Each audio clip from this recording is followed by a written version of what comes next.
మహానాడు కాదు దగానాడు అన్నారు మాజీ మంత్రి రోజా. వైసీపీ నేతల్ని భయభ్రాంతులకు గురిచేసి డైవర్షన్ పాలిటిక్స్ చేస్తున్నారని మండిపడ్డారు. సూపర్ 6 సూపర్ హిట్ ఎలాగో చెప్పాలని ఆమె డిమాండ్ చేశారు. అందుకే బాబు మోసాల మేనిఫెస్టోపై ప్రజల్లోకి వెళ్తున్నామని, జూన్ 4 నుంచి మా పార్టీ కార్యాచరణ మొదలవుతుందని అన్నారు రోజా. రాష్ట్రంలో కూటమి ప్రభుత్వం అధికారంలోకి వచ్చి దాదాపుగా 2 సంవత్సరాలు పూర్తవుతుంది. మహానాడు అంటూ దగానాడును నిర్వహిస్తున్నారు కాబట్టి ఈ 2 ఏళ్ల పరిపాలనలో వెన్నుపోటుకు 2 ఏళ్లు ఆంధ్రప్రదేశ్ని ఎలా సర్వనాశనం చేశాడు చంద్రబాబు నాయుడు అనే మీద ఈరోజు మాట్లాడటం జరిగింది. అండ్ డీటెయిల్గా సాక్ష్యాధారాలతో కూడా ఒక బుక్లెట్ని రిలీజ్ చేయడం జరిగింది. సో దీన్ని ప్రతి ఇంటికి కూడా పంచిపెట్టి చంద్రబాబు నాయుడు ఈ ప్రజల్ని ఎలా మోసం చేస్తున్నాడు, అధికారంలో రావడానికి ఏం చెప్పాడు, ఈరోజు అవి చేయకుండా ఎలా డైవర్షన్ పాలిటిక్స్ చేస్తూ వైఎస్ఆర్సీపీ మీద నిందలు వేయటము, వాళ్ళని టార్గెట్ చేయటము, వాళ్ళని జైల్లో పెట్టి భయభ్రాంతులకు గురి చేయటం అనేది రాష్ట్ర ప్రజలు చూస్తున్నారు. మరొకసారి వాళ్ళని చైతన్యపరిచే విధంగా ఈ యొక్క బుక్లెట్ ని ప్రతి ఇంటికి గడపకి తీసుకెళ్లే కార్యక్రమం చేయబోతున్నాం. ఎందుకంటే ఈరోజు సూపర్ 6 సూపర్ హిట్ అని చెప్పి సిగ్గు లేకుండా కళ్ళార్పకుండా ఈరోజు చంద్రబాబు నాయుడు గారు అబద్దాలు చెప్తున్నారు. సూపర్ 6 లోనే ముఖ్యమైనవి మీరు చూస్తే నిరుద్యోగులకు ఉద్యోగం ఇస్తాం లేదా నిరుద్యోగ భృతి 3000 ఇస్తామన్నారు. కానీ ఈ రాష్ట్రంలో ఒక్క నిరుద్యోగికి కూడా ఉద్యోగం లేదు, నిరుద్యోగ భృతి లేదు. మరి ఎలా సూపర్ 6 సూపర్ హిట్ నాకు చెప్పండి.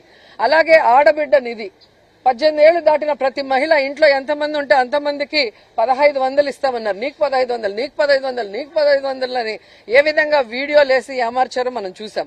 మరి ఈ రోజు ఆ 1500 18 ఏళ్లు నిండిన ఇంట్లో ఒక్కరికైనా ఇచ్చారా? ఎంతమంది ఉంటే అంతమందికి కాదు, ఒకరికైనా ఇచ్చారని నేను అడుగుతున్నా. మరి సూపర్ 6 సూపర్ హిట్ అని ఎలా మీరు చెప్పగలరు? అలాగే మీరు చూస్తే జగన్మోహన్ రెడ్డి ఇచ్చే ప్రతి సంక్షేమ కార్యక్రమాన్ని ఇస్తున్నారు. చేయూత ఇస్తున్నారా? అలాగే డ్వాక్రా అక్క చెల్లెమ్మలకి 0 వడ్డీకి ఇస్తున్నారా? అప్పుడేమో అసలు వడ్డీతో మాఫీ చేస్తామని చేయలేదు చంద్రబాబు నాయుడు. జగనన్న వచ్చాక అది చేశారు కాబట్టి వాళ్ళు బ్రతికి బయటపడ్డారు. ఈ రోజు మీరు 10 లక్షలు 0 వడ్డీకి ఇస్తాము అని చెప్పారు. 0 వడ్డీ లేదు, 10 లక్షలు లేదు. మరి ఏ విధంగా మీరు ఈ సెలబ్రేషన్స్ చాలా ఘనంగా చేసుకుంటున్న మహిళకి మేము ఏదో చేస్తామని శ్రీశక్తి అని పేరు పెట్టుకున్నారు. ఈరోజు మహిళలకి రక్షణ లేదు. మహిళలకు ఇచ్చే సంక్షేమాన్ని ఈరోజు 0 చేశారు. అలాగే మహిళలకి ఈరోజు వాళ్ళ పేరు మీద జగన్మోహన్ రెడ్డి గారు ఇల్లు ఇస్తే మీరు ఒక్క ఇల్లైనా ఇచ్చారా? జగనన్న కట్టిన ఇల్లుని ఈరోజు పెయింటింగ్ లేసి మేము ఇన్ని లక్షలు ఇచ్చినామని సిగ్గు లేకుండా క్రెడిట్ చోరీ చేస్తున్నారు. ఏ రోజైనా నువ్వు అధికారంలో ఉన్నప్పుడు ఒక ఇంటి స్థలం ఇచ్చి ఒక్క ఇల్లన్నా కట్టించిన దాఖలాలు ఉన్నాయా? ఎప్పుడు కూడా గత ప్రభుత్వాలు, అంతకు ముందున్న ప్రభుత్వాలు కట్టిన వాటికి 0 కొట్టుకుని నీ పేర్లు పెట్టుకుని ఓపెన్ చేసుకోవటమే కానీ ఈ 2 ఏళ్లలో నువ్వుగా సంతకం చేసి ఒక కార్యక్రమాన్ని స్టార్ట్ చేసి దానికి ఫండ్ కేటాయించి దాన్ని పూర్తి చేసి దాన్ని ఓపెన్ చేసిన దాఖలాలు ఉన్నాయా అని అడుగుతున్నా. ఈరోజు చంద్రబాబు నాయుడు ఒక మోసగాడు అంటే ఆయన కొడుకు మరీ వరస్ట్ గా తయారయ్యాడు. ఈరోజు ఆయన్ని ప్రెసిడెంట్ చేశారంట పార్టీకి.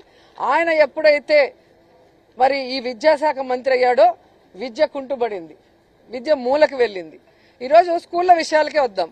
నాడు నేడు స్కూల్స్ ఫినిషింగ్ లో ఉన్న ఆ స్కూల్స్ ని ఫినిష్ చేశాడా ఈ రోజుటి వరకు? మీ నాన్న 4 సార్లు ముఖ్యమంత్రి అయ్యాడు. ఒక్క స్కూల్ రూమ్ కట్టడానికి తలకిందులు తపస్సు చేసేవాళ్ళు. కానీ జగనన్న ప్రతి స్కూల్ ని రెన్యువేట్ చేయించి దానికి కావాల్సిన బుక్స్ కానీ, యూనిఫామ్స్ కానీ, వాటర్ ప్లాంట్, ప్యూరిఫైడ్ వాటర్ కానీ, వాళ్ళకి 5 రోజులు 5 రకాల భోజనం కానీ ఆ స్కూల్స్ లో పిల్లలకి, అలాగే ఆడపిల్లల కోసం బాత్రూమ్స్ రన్నింగ్ వాటర్ తో కానీ ఎన్ని కావాలంటే అన్ని చేసి ఇచ్చాడు కదా. మరి మీరు ఎందుకు చేయలేకపోతున్నారు? నువ్వు వచ్చిన దగ్గర నుంచి ఇంగ్లీష్ మీడియం తీసేస్తావు, సిబిఎస్ఈ సిలబస్ తీసేస్తావు, ట్యాబులు ఇవ్వటం మానేస్తావు. ఈ సంవత్సరం అయితే ఏకంగా విద్యా కానుక ఇవ్వలేనని చేతులు ఎత్తేసావు. మరి ఎంత సిగ్గుచేటు. ఈరోజు లోకేష్ లాంటి మంత్రి ఉండటం, ఈ విద్యా అమ్మఒడి ఇవ్వరు, ఫీజు రియంబర్స్మెంట్ ఇవ్వరు, ఆ పిల్లలు చదువుకున్న వాళ్ళకి ఉద్యోగాలు ఇవ్వరు, నిరుద్యోగ భృతి ఇవ్వరు. ఈరోజు కాలేజీల్లో స్కూల్లో ఏ విధంగా ఆడపిల్లల్ని హెరాస్ చేస్తుంటే, వాళ్ళ మీద దాడులు చేస్తుంటే, రేపులు చేస్తుంటే పట్టించుకో. నువ్వు మంత్రిగానే పనికిరావంటే ఈరోజు మీ నాన్న నిన్ను ఏదో చేయాలని ఈరోజు పార్టీ ప్రెసిడెంట్ చేశారంటే ఈ రాష్ట్రం ఏమవుతుందన్న భయం ప్రతి ఒక్కరికి కూడా ఈరోజు కలుగుతుంది. అండ్ ఈరోజు ఏదైతే ఈ పార్టీతో కంబైండ్ అయి ఉన్న జనసేన పార్టీ ప్రశ్నిస్తాను అని పార్టీ పెట్టానని చెప్తాడు. చంద్రబాబు నాయుడు ఇన్ని తప్పులు చేస్తూ ఈరోజు ఇన్ని ఘోరాలు చేస్తూ రైతుల్ని, మహిళల్ని, విద్యార్థుల్ని అందరినీ మోసం చేస్తుంటే ప్రశ్నించాల్సిన పవన్ కళ్యాణ్ గారు ఎందుకు ప్రశ్నించటం లేదు? ప్రశ్నించకపోగా మళ్ళీ ఫ్రస్ట్రేషన్ ఒకటి. సో ఇవన్నీ చూస్తుంటే ఈరోజు మహానాడులో వీటి గురించి వాళ్ళు ఏమైనా డిస్కషన్ చేసి వాళ్ళ తప్పుల్ని సరిదిద్దుకొని ప్రజలకు ఇచ్చిన వాగ్దానాల్ని నెరవేరుస్తారనేది గమనిద్దాం.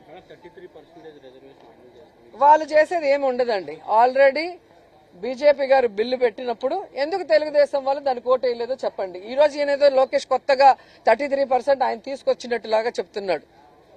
మరి గతంలో ఎందుకు మీరు దాని గురించి డిస్కస్ చేయలేదు? 4 సార్లు ముఖ్యమంత్రి అయినప్పుడు మీ నాన్న ఎందుకు అసెంబ్లీలో దాన్ని తీర్మానం చేసి పంపించలేదు? మొన్న మోడీ ప్రభుత్వం పెట్టినప్పుడు మీరు ఎందుకు ఓటేయలేదో చెప్పండి. కాబట్టి ఇంకా పిచ్చోళ్ళు ఎవరూ లేరు. ప్రజలు తెలివైన వాళ్ళు. ఈరోజు సోషల్ మీడియా ఉండటం వల్ల అందరికీ కూడా అన్ని విషయాలు తెలుస్తున్నాయి. మీరేదో చెప్పేస్తే దాన్ని నమ్మే పరిస్థితులు ఎవరు కూడా